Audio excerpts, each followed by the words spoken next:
जब हम लोगों के यहाँ लंबे समय के बाद बच्चे आने का कोई प्रारूप बनता है तो इतना उत्सव होता है कि और सब काम भूल जाता है।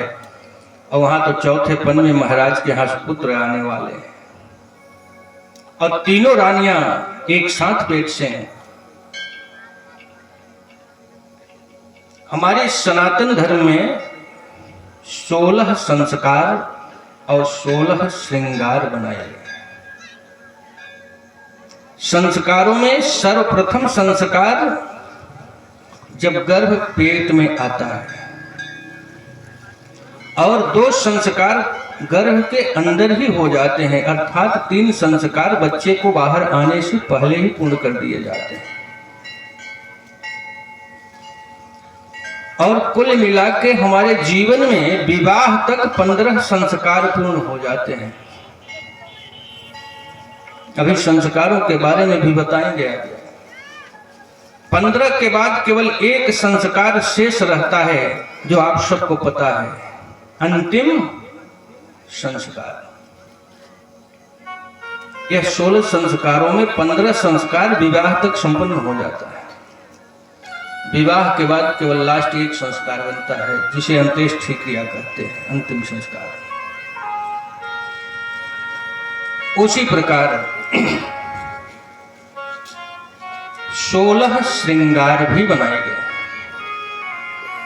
और 16 श्रृंगार में 12 श्रृंगार पुरुषों के लिए भी बनाए गए हैं और 16 के 16 औरतों के लिए बनाए गए हैं। उन 16 श्रृंगार में 12 श्रृंगार पुरुष भी कर सकते हैं। केवल वही 4 श्रृंगार छोड़ करके 12 श्रृंगार पुरुषों के लिए भी बनाए गए। अगर न बनाए गए होते तो कर्ण वेदन हमारे संस्कार के अंतर्गत ही आता है। अब तो कोई अपना कान छेदवाता ही नहीं, कर्ण छेदन भी होता था पुरुषों का भी। आप मध्य प्रदेश जाओगे, राजस्थान जाओगे या अन्य इतने उत्तर प्रदेश को छोड़कर कहीं दूसरे प्रांत में आप जाओगे, बिहार उत्तर प्रदेश छोड़कर, हर जगह आपको पुरुषों के भी कान में बाली लटकती मिलेगी। इससे क्या होता है, सुनने की शक्ति वृद्धा अवस्था तक समाप्त नहीं होती। औरतों को बहरापन बहुत कम आप पाएंगे, कितनी भी वृद्ध हो जाए जल्दी इतना कम नहीं सुनाई देता उसको। पुरुष सबसे जल्दी बहरे होते हैं, उनको सुनाई कम पड़ने लगता है। कारण यही है, उनके कान की जो नसियां मोटी हो जाती हैं वृद्धावस्था में, उस जगह को जटिल कर देती हैं। औरतों के पास वह नसी मोटी नहीं हो पाती, वो झूलती रहती है। और पुरुषों का जिसका कर्ण छेदन नहीं हुआ है वो नसियां मोटी हो जाती हैं, जिससे आवाज जाना ही बंद हो जाता है। कहते हैं बहरापन हो गया, सीटी लगवा दो कान में। और जब भगवान के प्राकट्य का समय होता है उस समय पूरा प्रकृति भगवान के स्वागत के लिए लालायित है। भगवान कब आए, हम सब उनका स्वागत करें। सुंदर सुगंधित मंद मंद शीतल हवा चलने लगती है। सारे देवता समूह सहित आकर के अंजलि में फूल वृष्टि करते हैं, पुष्प वर्षा करते हैं, भगवान की स्तुति करते हैं। और भगवान का जन्म होता कब है? नवमी तिथि मधु मास पुनीता, शुक्ल पक्ष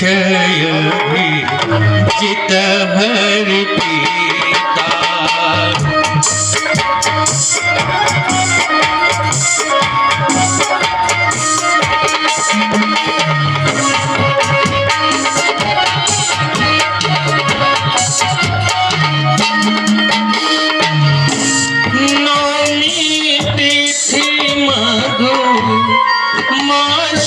पुनीता नवमी तिथि मधु मास पुनीता, शुक्ल पक्ष